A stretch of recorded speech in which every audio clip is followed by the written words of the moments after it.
So for phase 4 of my personal musicianship, I taught my friend how to play the ukulele. She was a beginner, so I wanted to keep it simple, and I decided to teach her the four chords I learned to play in I'm Yours by Jason Mraz in C major, which were C major, G major, A minor, and F major.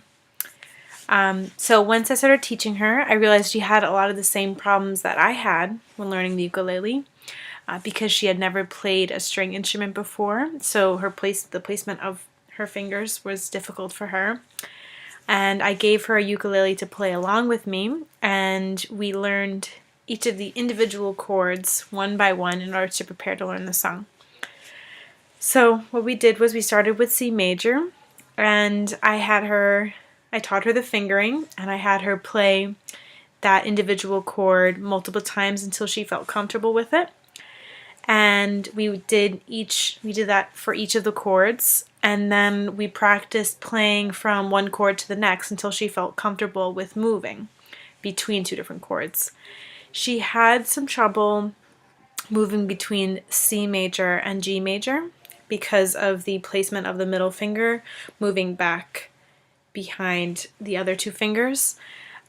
So what I did was I decided to tell her to, rather than take her whole hand off to replace her hand back for the G major chord, to just think about sliding her middle finger up where it already was.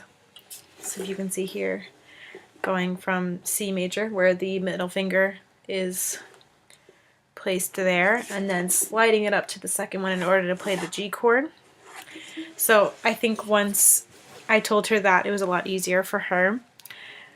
And she also had some trouble singing and playing at the same time, which was unexpected for me because I didn't have that problem.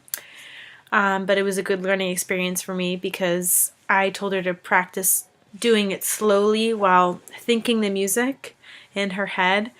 And when she did that a few times, she was able to sing along. And it was a really good experience for me in general because I find that the best way to confirm your knowledge of something is to try to teach it to others. And I was really proud of her accomplishment, and I was also proud of my ability to adapt to her learning needs and the different problems that she came across. I was able to think on the spot and try to figure out different solutions to the problems that she came across. So overall, it was a very positive experience for me.